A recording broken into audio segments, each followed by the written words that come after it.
That's a damn fine game. After Halo 3 was released, the studio that developed Xbox's premier first-party exclusive parted ways with Microsoft.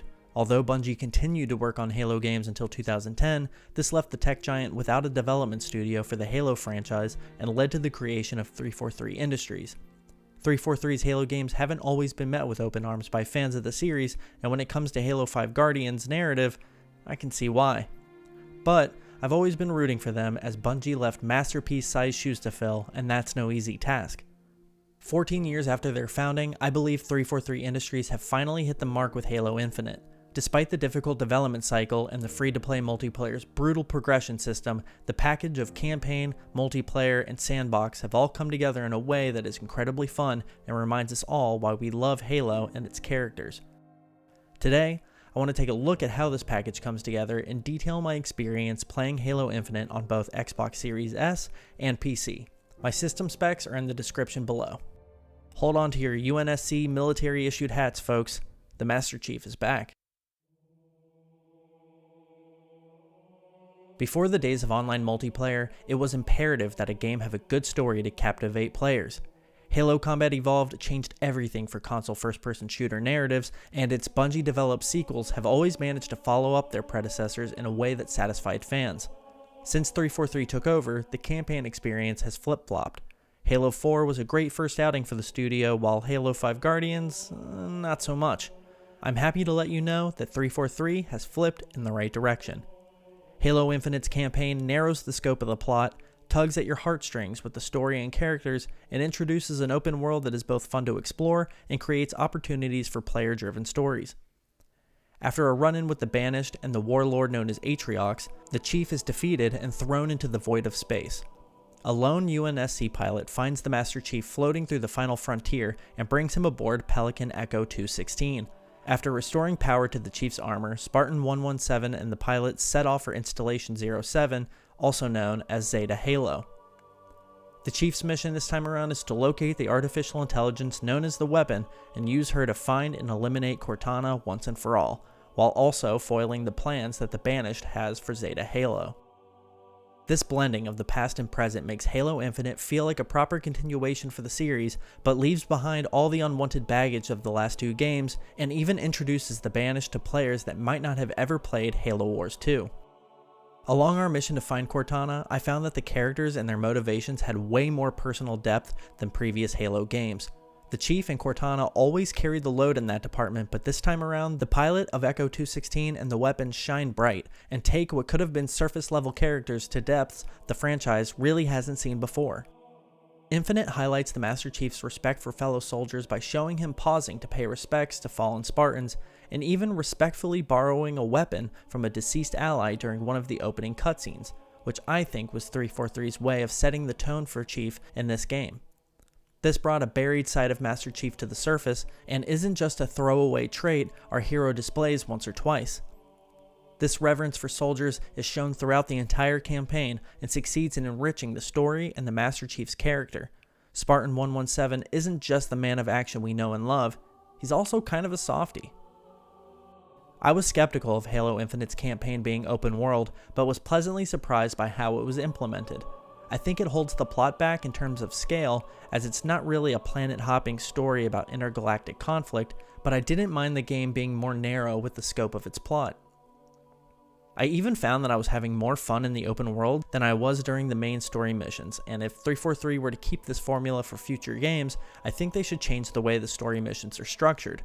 I lost count of how many times I'd approach a door that was locked, and then I'd have to search around for a power seed, but literally nothing else would happen while I was looking for it, and it felt like a waste of time.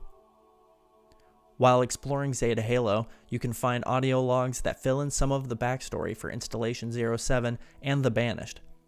You can also free captured UNSC soldiers and defeat high-value Banished soldiers, which allowed me to have unique encounters with Zeta Halo's inhabitants.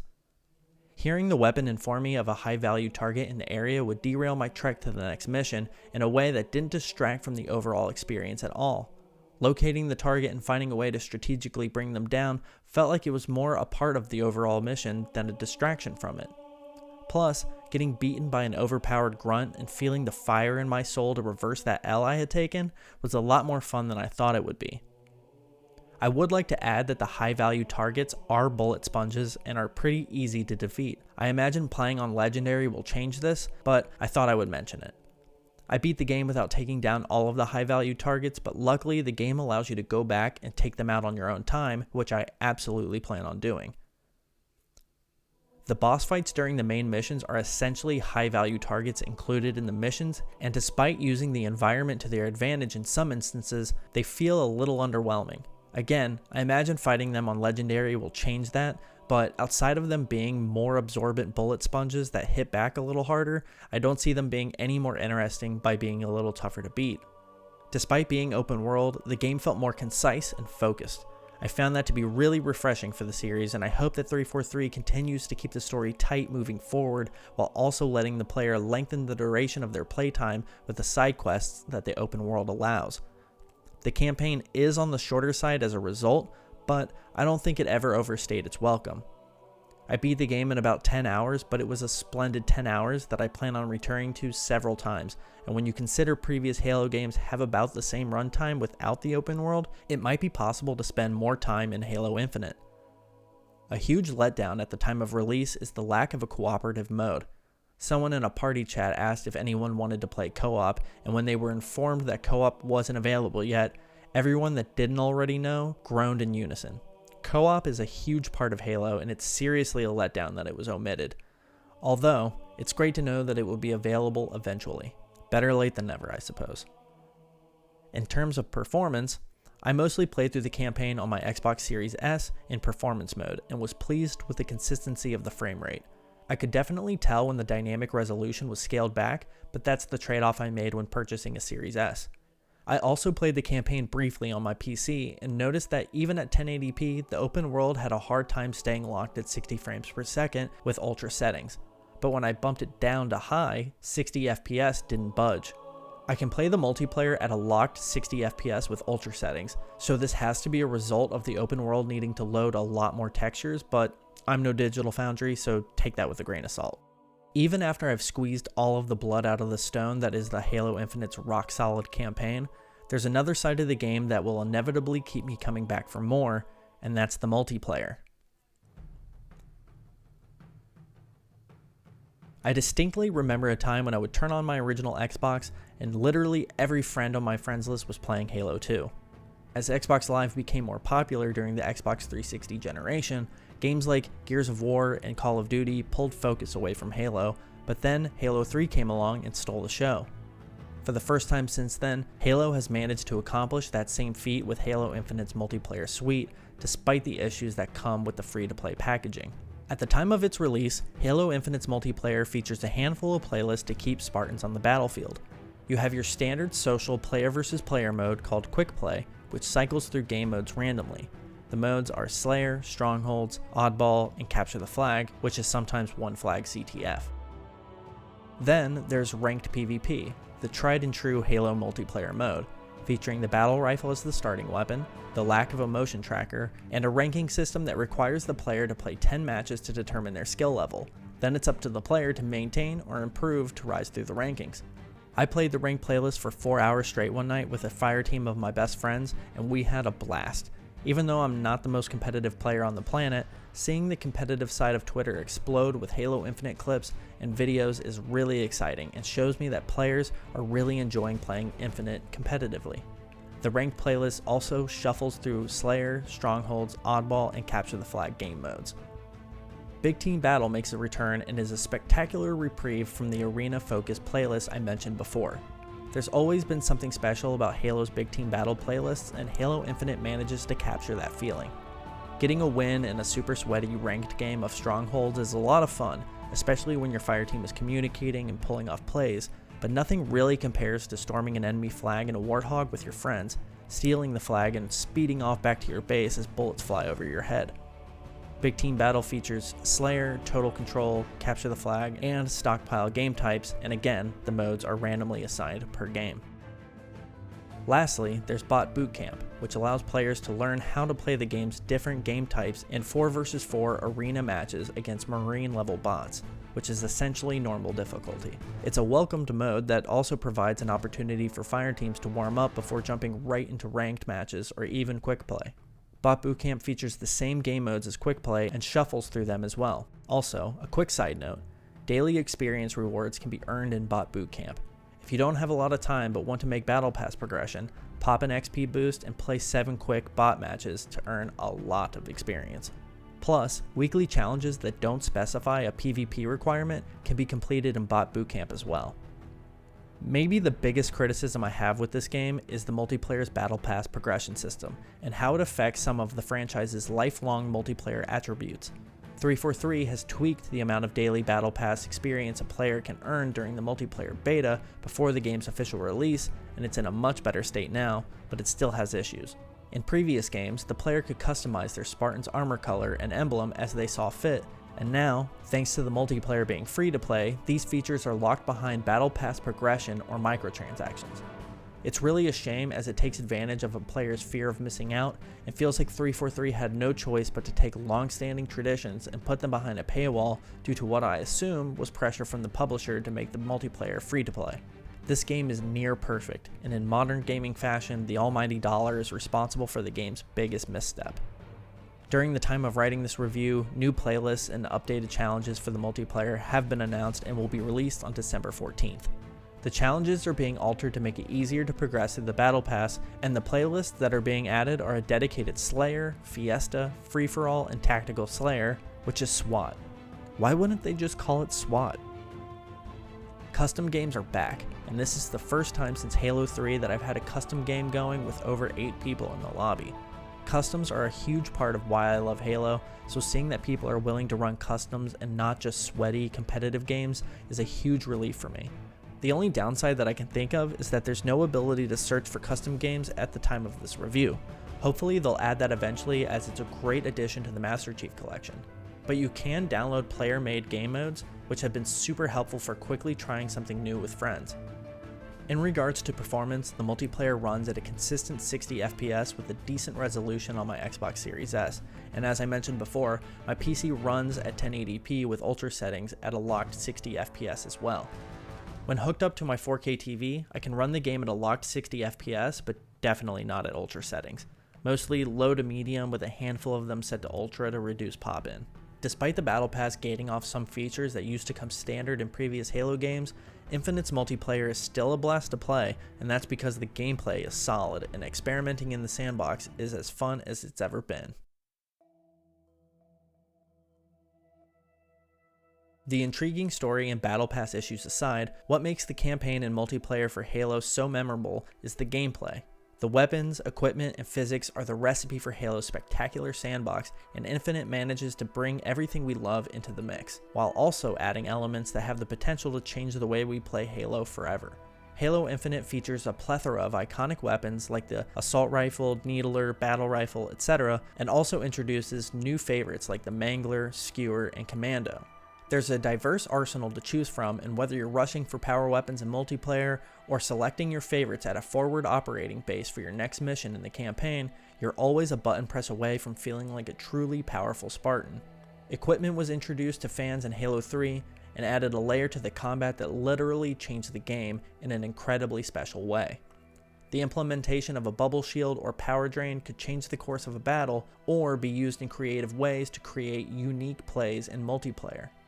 Halo Infinite created new fan favorites and changed some equipment for better or worse. You have the classic overshield and active camo that you now have to use just like equipment instead of automatically activating as soon as you touch them. But new to the Halo universe are the drop wall, repulsor, threat sensor, thruster, and most importantly, the grapple shot. The grapple shot is the best. Nothing compares to grapple shooting an enemy and slicing through them with the energy sword. It feels so good to pull off, and I don't think it will ever get old. I think it's incredibly rare to add a gameplay mechanic to a fan favorite franchise and have it work so well that the general consensus is that it is a must-stay going forward. The amount of people I've talked to in party chat that absolutely love the grapple shot leads me to think that it will become synonymous with Master Chief moving forward. It's difficult to describe how it feels to play Halo Infinite, but the feel is a huge part of what makes Halo so much fun to play.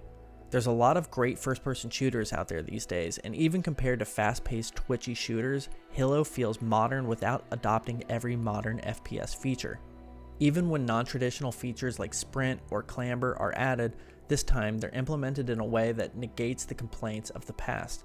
Halo 5 was notorious for including these features, but with Infinite, it feels like Halo has been modernized without making compromises on what makes Halo Halo. Theater makes a return, and it has some welcome additions, like the timeline displaying where kills took place, so it's easier to find what you're looking for, and replays seem to be immediately available, whereas in the past, I remember having to wait a while, or basically play another game before it would show up for me to view. Unfortunately, there's an issue with connection ping and kills not syncing up properly. Almost every sniper headshot I've seen in theater is miles off from where it actually was, and as a result, it's not a reliable way to go back and capture a clip. Currently, you either need to be constantly capturing gameplay or rely on Xbox's sharing features. Unfortunately, Forge is not in Halo Infinite at this time. The creative suite has been huge for recreating fan-favorite maps and innovating game modes, so the lack of it at launch is a disappointment to say the least. It is supposed to be added at some point, so there's still hope, but for now, we must work with what we have. The Sandbox is an intrinsic aspect of what makes Halo great, and it's a huge relief to see that 343 nailed it this time around, despite altering or leaving some toys out. I've played every main Halo game that's ever been released and would consider myself a fan of the series. So, I'm here to tell you that Halo Infinite is a great Halo game. It has its issues, but at the end of the day, it's so much fun to play and the story is back on track.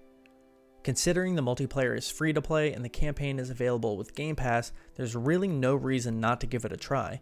To be completely frank, I'm not entirely sure why you would even watch this video when you could go play it for yourself, but if you've watched this far, thank you so much. I'm not one for review scores, but if someone really wanted to know what score I would give it, I would say Halo Infinite is a 4 out of 5.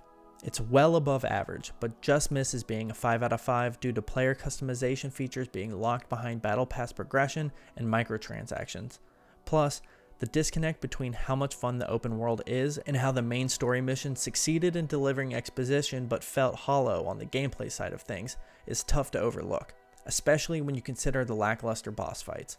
I think the high value targets being bullet sponges makes sense in the open world, but the main story boss fights essentially being the same leaves something to be desired. Maybe the two sides of the campaign balance each other out, but if the main missions were cut above what is seen in the open world, it would be really special, and that's what 5 out of 5 scores are for. Thank you so much for watching this video. It means the world to me. This was my first attempt at writing and editing a review, so I really do appreciate your time and attention. I want to get better at doing reviews, so as games come out, I'll review them for practice. If you enjoyed this video, please like and subscribe to the channel as it helps a lot. I make retrospectives and editorials as well as reviews. I'm working on a retrospective now that I think you will enjoy, and I recently published an editorial about how I made Pokemon Brilliant Diamond way harder. I also have a series called I Finally Beat, where I revisit games I wasn't able to beat as a kid, or I go hands-on with a series I've never played before. I recently published a video where I finally beat a Metroid game and it was a ton of fun. Also, for those that enjoy Let's Plays, I'm currently playing through The Last of Us with my girlfriend because she had never heard of it and I had to change that. Those premiere every Thursday at 7 p.m. Eastern Standard Time. Anyway, thank you again for watching. Take care of yourselves.